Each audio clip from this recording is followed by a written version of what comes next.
the attempted assassination of former President Donald Trump on July 13th, our mission assurance review is nearing its completion. As I've said, this was a failure on the part of the United States Secret Service.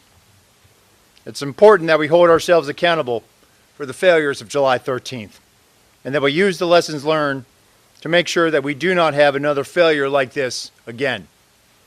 The findings of the mission assurance review have prompted the Secret Service to move into the accountability phase of this process.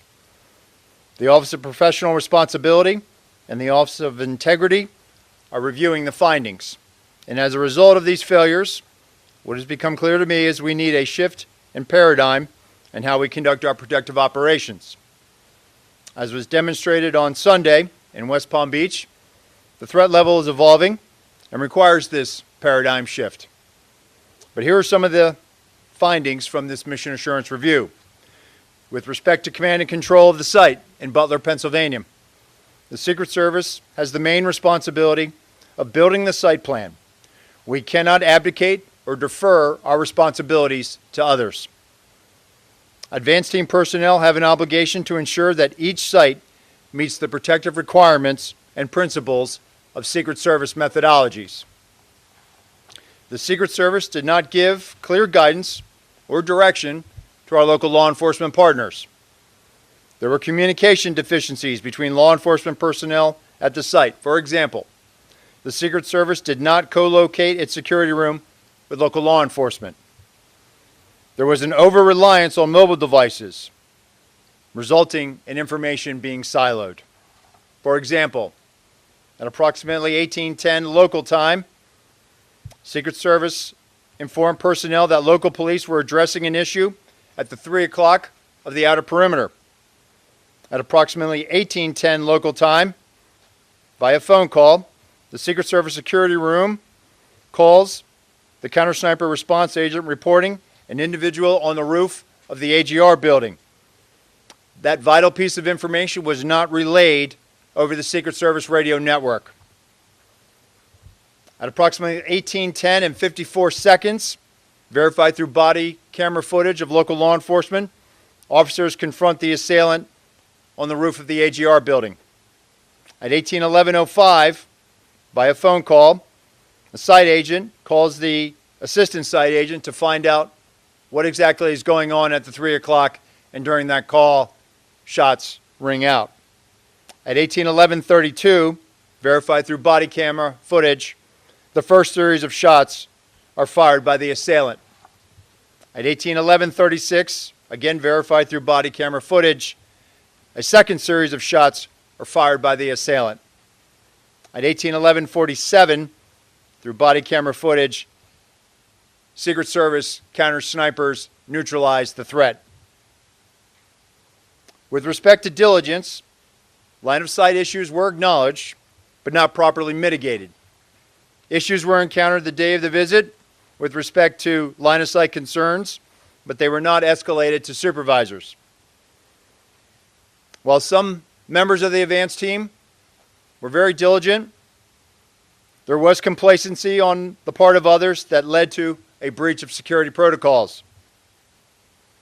With respect to accountability, the Mission Assurance Review has identified deficiencies in the advanced planning and its implementation by Secret Service personnel. These employees will be held accountable, and this agency has among the most robust table of penalties in the entirety of the federal government. And these penalties will be administered according to our disciplinary process.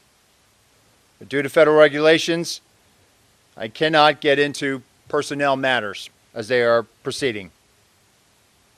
With respect to a paradigm shift, we're at a pivotal moment in the history of the Secret Service and at a pivotal moment in the history of our country. And I've directed that the Secret Service embark on a significant paradigm shift that will redefine how we conduct protective operations. What occurred on Sunday demonstrates that the threat environment in which the Secret Service operates is tremendous and under constant threat.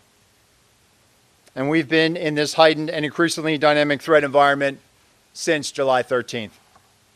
This reality has necessitated that we significantly increase our protective footprint, and we've already begun to do so following the events of July 13th.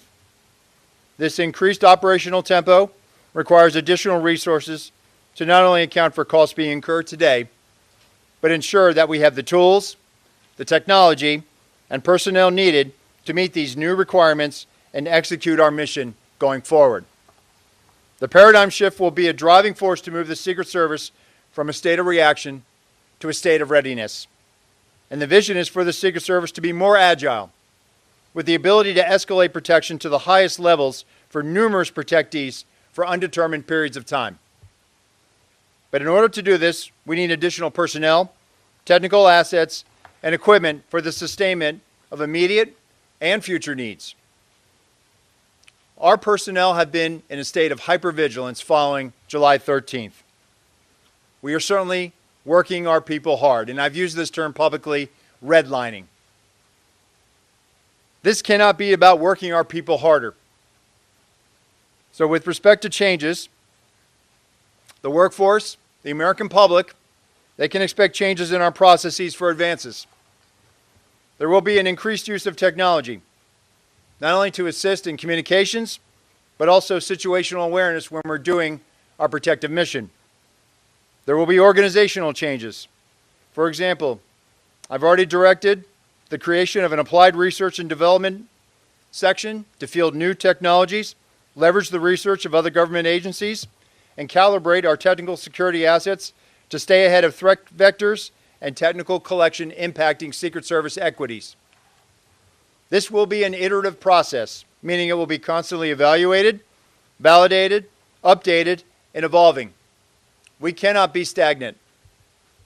And we must be weaned off the reliance of partners within DHS to assist us during high operational times. The Secret Service should be self-reliant outside of national special security events. However, we recognize that we will always need assistance from our partners within the Department of Homeland Security and our partners at the Department of Defense. And I want to take this moment now also to thank our workforce. I want to conclude by thanking the men and women of the Secret Service who are working tirelessly. This summer we experienced an unprecedented operational tempo for our agency. Within a 45-day period, the Secret Service successfully implemented our operational security planning at 3 national special security events: the NATO Summit, the Republican National Convention, and the Democratic National Convention. We successfully protected both the presidential debate in Philadelphia and multiple protective visits commemorating the anniversary of the September 11th attacks. All of this took place while protecting major party candidates on the campaign trail. This high operational tempo continues as the Secret Service prepares for the United Nations General Assembly next week, where we expect to protect more than 100 all that we've accomplished in a very difficult and tumultuous time for the agency. And I recognize and thank the men and women of the Secret Service and their families for continuing to make great sacrifices in support of our enduring mission. And with that, I will take questions.